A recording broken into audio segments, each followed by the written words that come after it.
Hey y'all, hey. Welcome to part 1 of It Ain't About Me. Um where do I start? First and foremost, I'm going to start with God because in the beginning, y'all know the rest. So this last year of my life has been challenging. It's been rewarding, challenging. I've learned a lot about myself. I learned a lot about people around me. I learned a lot about spirituality. I just learned a lot. And I learned from God, and I learned from experiences, or shall I say the places that God placed me. So last year around this time, I moved in with my grandmother.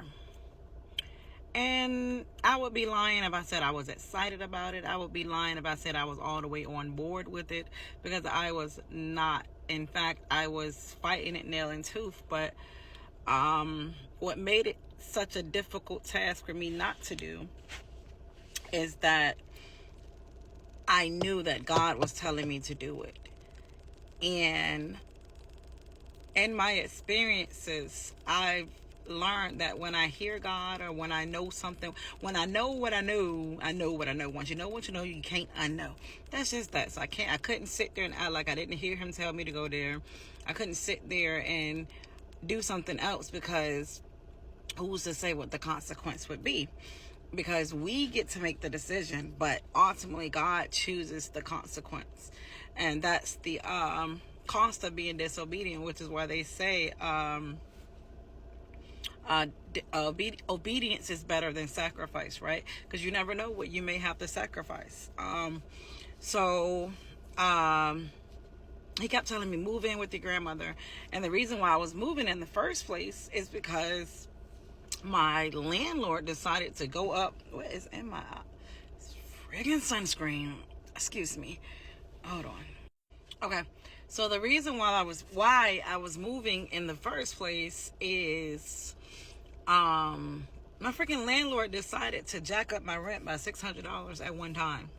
And it was just ridiculous. Like, I understand the cost of living is getting higher. I understand they're going up on taxes and things like that. But to charge somebody an extra $600 in one round is crazy. It's beyond me. And I ended up, I tried to negotiate with the landlord. Hey, let's not make such a big jump. Instead of 600, maybe go up 300, maybe go up 200.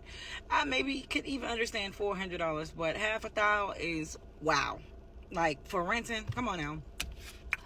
And then you wasn't fixing anything around the house. And I was a good tenant. I was the type of tenant where I would ask you, hey, these walls need to be painted. You don't mind if I paint the walls, right? Hey, I saw that, it's getting cold. You haven't done weathering for the house. I've done some research. You could do X, Y, Z, because she didn't know, or they didn't know. I was that type of tenant, so I just didn't understand. I didn't have any kids. I didn't have any dogs. The house was, I sat down a lot, because I worked from home. I didn't move around a lot. It was a duplex, but it was like a colonial style home. I'm trying to paint the picture for y'all. Colonial style home that had been split in half. So it was high ceilings, beautiful. I love a good high ceiling.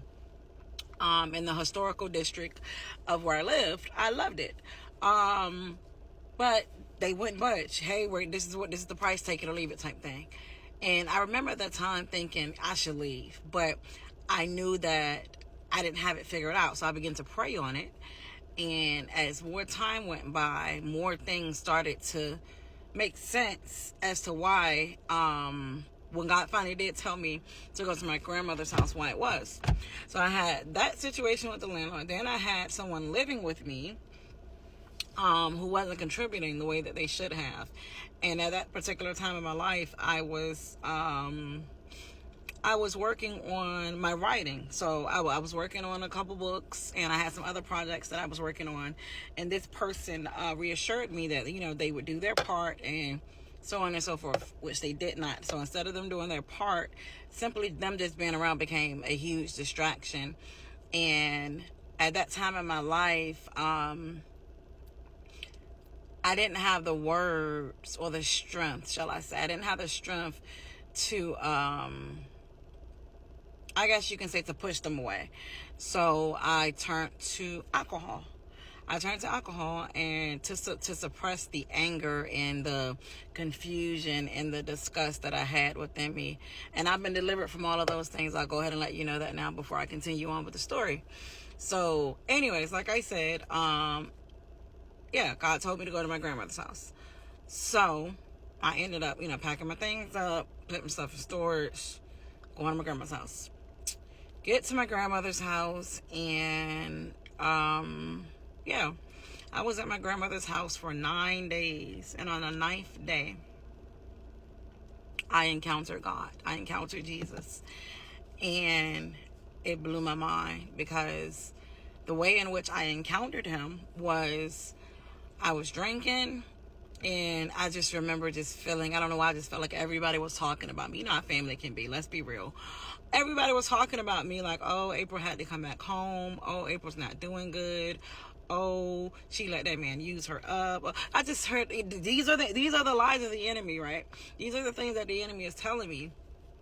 But my ego, it was my ego that was affected, because I knew that I had the money to get another place, but I also knew that God told me to go to my grandmother's house. So I followed what God told me, because in my past, I have seen the consequences of not being obedient, right? So, like I said, on the 9th day, I was hearing all these different voices or different things that I felt like family and friends were talking about, and I just broke down, because I felt like everything was just going wrong. Like, I had plans to, do this and do that, this project, and I felt like, the enemy has sent that man my way to wreak havoc in my life. And it wasn't right away. It wasn't all of a sudden. It was a little bit here, a little bit there, just gradually building up until I was able to see that person for who they really was, because I couldn't see it on my own. I needed God to reveal, certain things to me, because I couldn't trust myself, right? And I'm not just solely blaming them for everything that went wrong, because they would have never been able to do anything if I didn't allow it, right? If I had loved myself more correctly, or if I had loved God the way that I should have been loving on God. So, I'm trying not to cry. So, I had a whole breakdown. I went into the bathroom, and I just began to cry out to the Lord, like, what, and I didn't care, because everybody could hear me. And I remember my grandmother saying, April, you okay? You might need to go to the hospital. Like, what's wrong? Come out the bath. I wouldn't come out the bathroom. And I was just, crying, like, Jesus, what is this? Why would you send me here to have people chuckle at me and be ridiculed? And like, what? I was through. Why would you allow that man to come back in my life? Why would you allow me to experience this type thing? And I was hurt, and I was crying out. And I can remember having a warm sensation come all over my body. And if you've ever had morphine at a hospital given through your IV, you know that warm sensation that I'm talking about. Well, I felt that from the crown of my head to the soles of my feet, and it was God. I felt him lift. I felt something lift, and I just cried. And then I ended up, going to bed. And I woke up the next day. And immediately when I woke up the next morning, I knew something was different. Because at that time in my life, I smoked Black & Milds. And every morning, I would say that I would reach for a Black & Mild faster than I would thank God for allowing me to wake up that morning. And when I woke up this particular morning, I had no desire for a Black. I was just, I thank you, Jesus. That was the first words that came out of my mouth. And I continue on with my day. And the whole day, I'm looking around, I'm noticing things, like little things, like squirrels and awkward places and, flowers. And I'm just noticing different things. But this is the first day. And I'm like, And for some reason, I felt like I was in a new body. I felt like I was in my body having an outer body experience, right?